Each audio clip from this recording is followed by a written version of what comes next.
Bonjour, je m'appelle Jessica Ben-Simon, je suis responsable du département français du Global Center.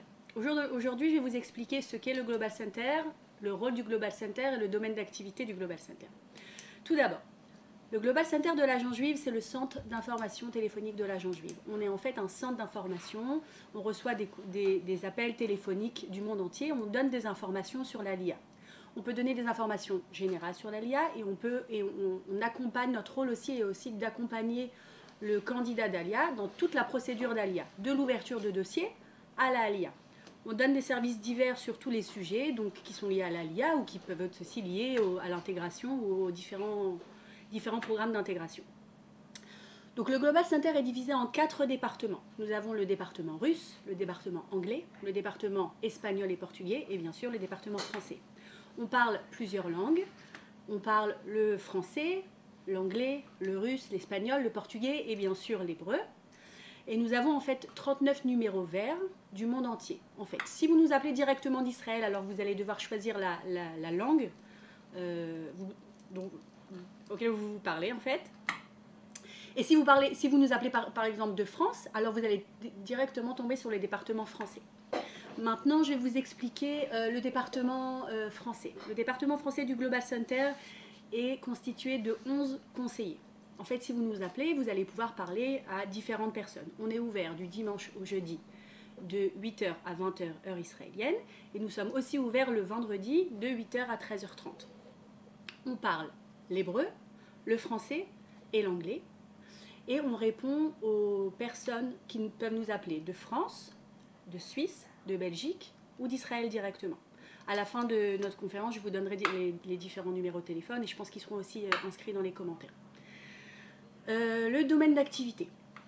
Le département français du Global Center travaille sur trois domaines d'activité. Déjà, le premier domaine d'activité, c'est la procédure d'ALIA de France, de Suisse ou de Belgique. Toute personne qui souhaite commencer une procédure d'ALIA doit nous contacter. On propose aux différents candidats de participer à une réunion d'information. La réunion d'information est très très conseillée parce que lors de la réunion, vous allez pouvoir recevoir des informations sur la LIA, sur les droits, sur les devoirs d'une personne qui va vivre en Israël et bien sûr les différents statuts possibles qu'une personne peut recevoir en arrivant en Israël.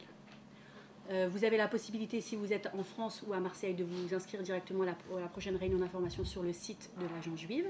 Et si vous n'habitez pas ni à Paris, ni à Marseille, il faudra nous contacter et on vous inscrira aux réunions d'information qui sont ouvertes dans les différentes villes.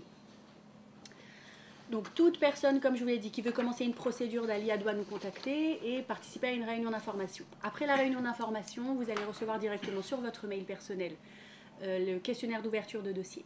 Le questionnaire d'ouverture de dossier, c'est très simple. C'est un questionnaire qui est sous forme Excel. Vous devez remplir les différentes informations qui sont demandées et vous nous le renvoyez directement sur le mail que vous avez reçu. Et normalement, sous quelques jours, vous allez recevoir les mots de passe de votre dossier d'ALIA. Quand vous recevez votre mot de passe, il faudra aller directement votre mot de passe en fait va vous permettre de rentrer dans votre propre dossier d'ALIA. Un dossier d'ALIA est comporté de 4 questionnaires qui sont relativement simples.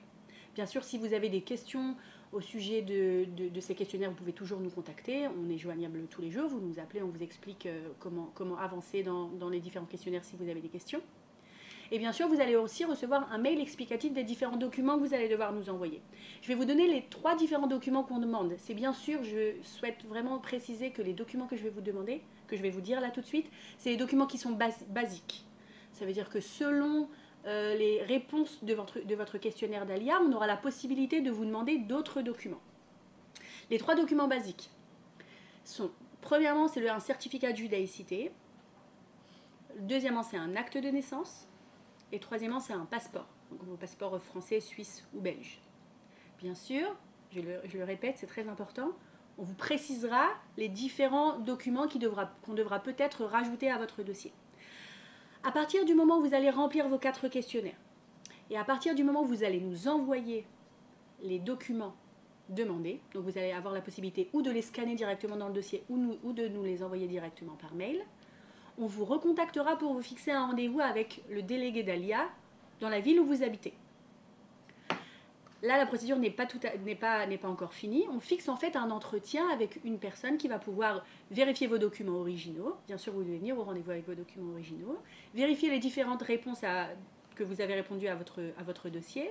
Et le délégué aussi aura aussi le rôle, bien sûr, de répondre à vos questions et de donner des précisions sur vos questions au sujet de l'intégration et sur vos questions au sujet d'Israël. Bien sûr, lors de l'entretien, vous allez vérifier directement avec le délégué la date souhaitée de l'ALIA et on vous expliquera comment se passe après la procédure d'obtention de visa et bien sûr le billet d'avion. Ça, c'est pour la première démarche, comme je vous ai dit, l'ALIA directement de France, de Suisse ou de Belgique.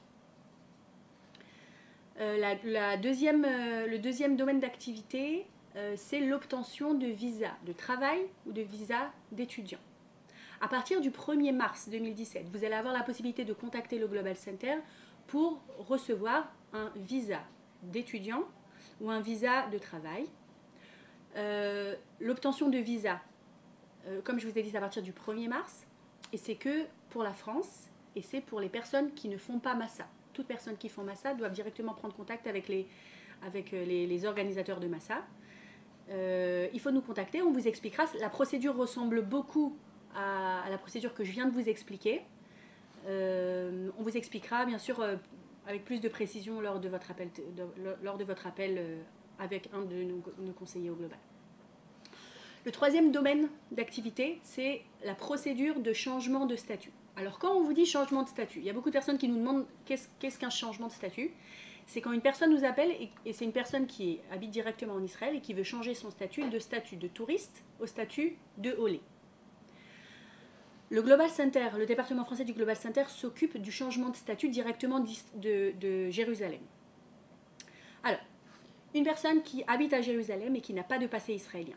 Passé israélien, ça veut dire quoi? C'est une personne qui n'a pas de numéro d'identité israélien, qui n'a pas de passeport israélien, qui n'a pas un des parents qui est déjà israélien. C'est une personne qui est considérée comme une personne qui n'a pas de passé israélien.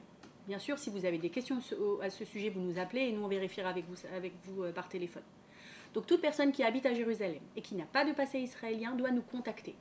C'est-à-dire que si cette personne-là va directement au ministère de l'Intérieur de Jérusalem, le ministère de l'Intérieur vous donnera en fait notre numéro de téléphone. Donc, pour ne pas perdre de temps, vous pouvez nous appeler directement. Donc vous nous appelez, on vous ouvre un dossier directement par téléphone et on vous explique la procédure. La procédure est très très simple. Après vous avoir ouvert un dossier par téléphone, on va vous envoyer les questionnaires d'ouverture de dossier. Ce sont les questionnaires du ministère de l'Intérieur et vous allez recevoir aussi un mail d'explication des différents documents que vous devez nous envoyer. Donc vous avez les questionnaires qui sont en hébreu, une partie sont en hébreu et en anglais, une partie est qu'en hébreu. Donc bien sûr, si vous avez des questions au niveau des questionnaires, bien sûr, vous pouvez nous appeler, on est là aussi pour vous aider. Les documents. Donc je vais vous donner aussi les 4 documents, comme je l'ai dit tout à l'heure. Les documents que je vous cite maintenant, ce sont les documents basiques. On aura aussi la possibilité de demander d'autres documents à part ces 4 documents. Le premier, c'est un certificat de judaïcité. Le deuxième, c'est un acte de naissance. Le troisième, c'est un passeport français, suisse ou belge. Et le quatrième document, c'est un extrait de casier judiciaire apostillé. À partir du moment où vous nous renvoyez tous les questionnaires remplis, bien sûr pas signés, c'est une précision qui est très importante, vous devez remplir les questionnaires, mais vous n'avez pas le droit de les signer. Donc à partir du moment où vous nous envoyez les documents déjà remplis et que vous nous envoyez les 4 documents demandés, on vous recontactera pour vous fixer un rendez-vous avec la représentante du Misra d'Apnim. Nous avons la représentante du ministère de l'Intérieur qui vient dans nos locaux tous les mardis matins pour rencontrer les différents candidats de l'ALIA qui aimeraient faire un changement de statut. Donc on fixera un rendez-vous, il faudra venir chez nous dans nos locaux, il faudra venir avec tous les documents originaux, donc les questionnaires originaux et les documents originaux et 3 photos. Et ce jour-là, vous allez rencontrer la représentante du Misra d'Apnim, vous allez signer devant elle les documents et elle vérifiera en fait les questionnaires et les documents originaux. On ne prendra pas de documents originaux, on vérifiera les documents originaux, mais on gardera en fait la photocopie des documents. À la fin de l'entretien, si tout s'est bien passé, si la représentante du ministère de l'Intérieur ne vous demande pas d'autres documents ou d'autres précisions, normalement, sous 2 semaines, vous serez invité encore une fois dans nos locaux pour recevoir votre Théoudat Zéhout directement chez nous à Jérusalem. Pour les personnes qui veulent faire un changement de statut, pas de Jérusalem, de Natania, Tel Aviv, Ra'anana ou Haïfa, vous allez faire aussi un changement de statut, mais ce n'est pas par le Global Center, c'est un autre département de l'agence juive. Je vais vous donner le numéro de téléphone et le mail. Il faudra les contacter et la procédure ressemble beaucoup. Donc pour tous les gens de Natania, Tel Aviv, Ra'anana ou Haïfa qui habitent dans ces villes-là, il faudra appeler le 02 620 25 38 ou envoyer un mail à statuole@jafi.org, donc statuole, STATUTOLE, Il faudra les contacter et une personne vous répondra et vous expliquera aussi la procédure par téléphone. Voilà, ça c'est pour le Global Center. Je vais vous donner notre numéro de téléphone.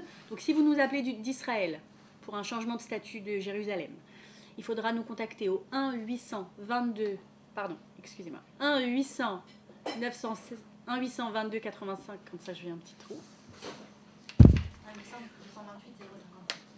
Pour le Israël, 1-822 80 55.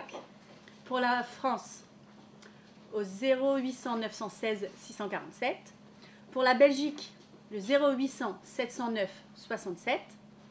Pour la Suisse, le 00 800 477 23 528. Ce qu'on va faire, c'est qu'on va vous écrire aussi encore ces numéros de téléphone en commentaire. Vous êtes invités à nous contacter, comme je vous ai dit, tous les jours, du dimanche au jeudi de 8h à 20h, heure israélienne. Et on est aussi ouvert le vendredi de 8h à 13h30, heure israélienne. N'hésitez pas à nous contacter et à poser vos questions. Si vous n'avez pas le temps d'attendre, vous avez toujours la possibilité de laisser un message. Et on vous recontacte sous 24 heures. Et vous avez aussi la possibilité, bien sûr, de nous envoyer un mail.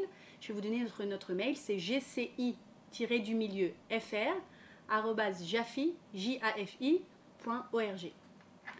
Voilà, je vous remercie et on attend vos appels. Alors, on a juste des questions en direct sur Facebook. Est-ce qu'une ketouba suffit pour prouver sa judaïcité? Non, malheureusement, la ketouba, ce n'est pas suffisant. On va avoir besoin d'un certificat de judaïcité. Et en fait, à partir du moment où on reçoit le certificat de judaïcité, il faut que ça soit d'un rabbin connu. Il faut que ça soit d'un rave connu, d'une keïla, d'une communauté connue. Donc en fait, ce qui se passe, c'est que vous nous envoyez votre certificat de judaïcité avec le reste de vos documents. Nous, on les envoie au département de l'éligibilité. Il y a des personnes qui sont là pour vérifier ces documents et dès qu'on reçoit la réponse, on vous recontacte pour vous dire si le document est acceptable ou pas. Mais la ketouba n'est pas recevable malheureusement. D'accord. Merci beaucoup. Merci beaucoup. Je vous souhaite une bonne journée. On attend vos appels.